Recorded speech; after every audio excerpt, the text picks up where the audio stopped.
Welcome to today's podcast of Wait, Wait, Don't Glean Me with Annabelle Christensen, Madison Williams, Shreya John, and Sophia Coolish. We're going to dive into the lives of the scythes and converse about different current events in the scythe today. We're also discussing the theme of moral ambiguity and the consequences of unchecked power explored through the complex choices and actions of the scythes, which illuminate the ethical dilemmas that arise in a world where death is controlled by humans. The book Scythe by Neil Schusterman takes place in a world with no hunger, no disease, and no war. Humanity has conquered all those things and has even conquered death, as they're able to bring people back to life in revival centers.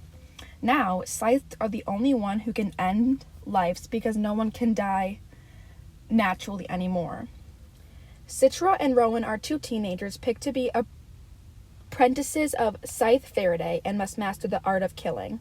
However, they later find out that there can only become one scythe, and the winner must glean the loser at the Winter Conclave. So challenges arise throughout the book. Okay, first we're going to talk about Scythe Goddard and how he tends to use his power for evil instead of good. In chapter 16, Pool Boy, don't you guys think it's crazy how he shows up to the executive's door like that? Yeah, I was actually not expecting that. I know, and the fact that he showed up with Scythe Volta, Chomsky, and Rand, and they all just started, going through his house without, any, saying anything. Yeah, that really shows, his unchecked power and how he really just does not care about the societal norms. Mm-hmm. Yeah. And he just, has a total disregard for human life because he went to the house and had all of his scythes kind of raid it. And when he came back with the pool boy, he touched them and he died because of the poison.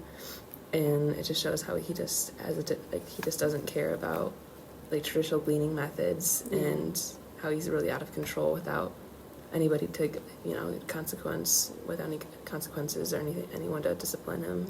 Yeah, I think it's really crazy because he really he went and he used gleaning as a bargaining tool with the executive to get his house instead of just getting his own house. So I don't think it's that hard for a scythe to go do something like that. Yeah, and the fact that he made the executive his new person to clean his pool, just cruel. That's so degrading. He's know. literally an executive of a really not wealthy but well-known type company.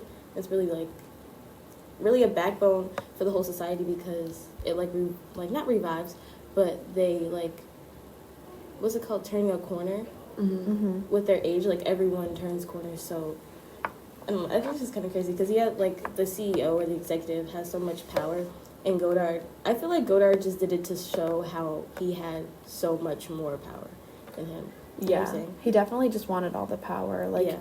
He doesn't care that he just is putting this he's basically torturing this guy because what is he gonna do about it? Right. Nothing. Right. Can't do anything. Yeah. Another example of Scythe Goddard being power hungry is when he kidnapped Esme to blackmail Highblade, which is supposed to be the highest form of authority. Yeah, authority in the Scythedom. And I think that's really it really shows his character. I mean, he doesn't really try to hide him being power hungry in the whole book, but I think that's kind of weird how he stoops so low as to kidnapping a little girl to try to push himself ahead. Yeah, and at the end of chapter 28, when we actually found out that Esme was the daughter of the High Blade, Xenocrates, I was shocked. And it makes so much sense why, Scythe Goddard is using her to try and control him. Yeah, because I was really wondering why he just kidnapped, this random girl. Yeah. From the mask cleaning. That was so weird. Yeah, but, it's just so weird that... Not even weird, it just shows how, he has this great need for control because he literally makes the High Blade Xenocrates jump into the pool and, humiliates him, all because he doesn't want anyone to find out about his biological daughter because it would ruin him and probably tear the scythe into shambles. Yeah, because isn't it one of the rules they can't have any children? It's just crazy how he's using that to get even more power. He just doesn't want anyone to have power above him, and that just Yeah. He definitely It's has crazy. no moral compass, and I kind of wonder how he even got that way, or maybe he was just like that in the beginning. But even if he was like that when he first became a scythe, I'm confused on how he even became a scythe, because I thought they were all supposed to be like morally just and not like. I thought the whole thing was like, if you like killing, then you shouldn't be a scythe. Yeah, I just don't. It doesn't make any sense. Yeah. Yeah.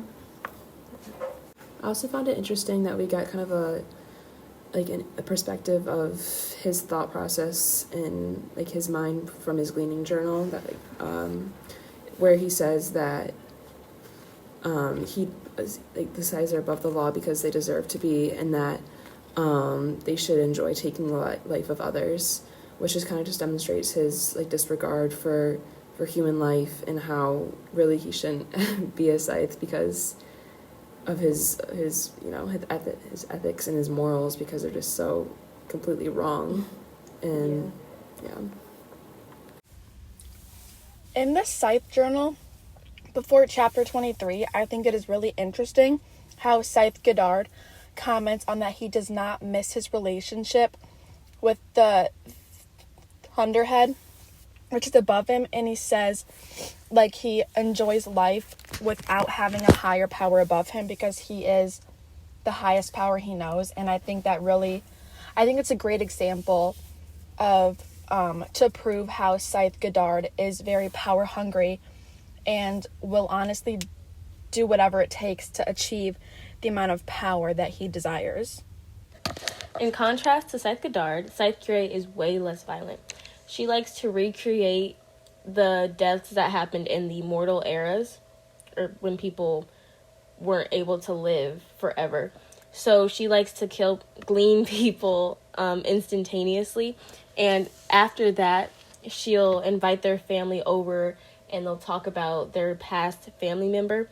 And this really shows that she cares about the people, and she really cares about the craft of gleaning, and she's not power hungry or just gleaning people just because. She really understands the reason why they have to glean, and that the task is very heavy. So I feel like she has a really strong moral compass with this job. Another important topic in the book Scythe is Citra and Rowan and the two separate approaches to unchecked power. So Citra, while she was trained under Scythe, Faraday, and Curie, took up a lot of their traits and their methods of gleaning, and she chooses to follow in their footsteps and wants to glean in the most moral way possible. But we can see the stark difference with Rowan, seeing as that he continued his apprenticeship under Scythe Goddard rather than a scythe on the more moral side of things, that Rowan has a totally different approach to unchecked power. He kind of goes rogue and he begins killing immoral scythes, and from that he takes on the traits of Scythe Goddard. He starts enjoying the killing. Both of them have the same goal, but they approach it in two completely different ways, and I think that's a direct result of the environments they did their apprenticeship in.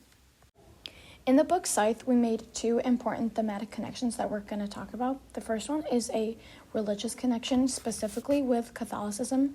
The first thing that we notice is that in both the Scythedom and Catholicism, there are 10 commandments that everybody must follow, and if they're broken or not followed in any way, the person is punished. And some things that we noticed about the Scythe commandments, first, the commandments in Catholicism are that in the Scythe commandments, the first commandment says, thou shalt kill, but in Catholicism, it's one of the commandments are that you shouldn't kill. So I think it shows like the stark difference between like how people in like the real world are living versus how people in like a dystopian kind of area live. Yeah, and also in Scythe, there is a thunderhead, which is like synonymous to like a god in Catholicism. Like the thunderhead watches over everyone in the Scythedom, and like it's kind of the like all powerful being above everyone. Like God in Catholicism is like the almighty powerful being, and people will like worship God, and some people might like worship the thunderhead, and they both will watch over everyone and like provide like advice to you like when you need it and like help you. Mm-hmm. Also, there's a connection between Jesus and the Thunderhead too, because Jesus was able to perform miracles, and that's similar to the Thunderhead, because the Thunderhead can revive people and is able to kind of just keep like the population of their worlds like controlled, and so that's kind of like Jesus, because he revives people and he performs miracles like this. And I feel like both the reviving people and the miracles performed by Jesus are like something that like one person or only a certain group of people, like that's something like only a few people can do, and it's like a show of their power. Mm-hmm. So only like a small percent of the population can do that, and it like makes people have respect for them. Yeah. And so the second connection we made was a movie connection, specifically with the movie Saw. There's a man named John Kramer, and he puts people in life or death situations. He puts them in like traps or puzzles and makes them get out of that. And if they don't, they're dead. And basically he does this because he has this idea that like people aren't grateful enough for their lives. So if he puts them in a situation where they're close to dying or death, that makes them more grateful for their lives. And we think this is similar to Scythe Godard, because he thinks that people in power should be like kind of checked by being gleaned, Mm-hmm. and that's the type of people that he goes after instead of like just randomly selecting. Right. For my own scythe persona, I'm choosing the name of Scythe Kahlo, named after the famous artist Frida Kahlo. I chose Frida Kahlo because I think what she did is very unique and important, and it is nice to have a well-respected woman of my heritage that I can look up to. And my scythe robe I designed as navy blue with a light blue inside, and on the bottom I have kind of like a smoky like feeling going up the robe. For my scythe name, I chose Scythe Athena. I think that the name really represents wisdom and compassion, because Athena really is a symbol of wisdom, and she protects everyone. I also chose, for my robe, I chose a forest green with like a shade darker type green of pearls ombre to the top, because I think that green represents also wisdom, but it's also like comforting, and I think the color is just, I feel like it also suit me. So yeah. So this is my scythe robe, and for my historic persona, I chose Frida Kahlo, and I chose her because she is arguably the most famous female painter of all time, and she opened up a huge door for Latina women in the art world. So I chose her. My cloak was green with emeralds on it, kind of like Scythe Goddard's group of scythes that are bejeweled with like diamonds and different jewels. But I would not be like Scythe Goddard. And I chose green because green is a color that's often used to symbolize like rebirth and renewal and immortality. And I feel like the scythedom needs to have a kind of new rebirth and kind of not change to new ways per se, but kind of reevaluate their ethics and morals and why they're there and what their purpose is. So that's why I chose green, and I chose emeralds because number one, it's my birthstone, and number two, because emeralds symbolize royalty, but also wit, eloquence, and foresight. And I think these are all related to the scythedom, because I think the scythedom is kind of treated as royalty, which honestly I don't know if they should be. And they need to have eloquence when they're gleaning families and different people.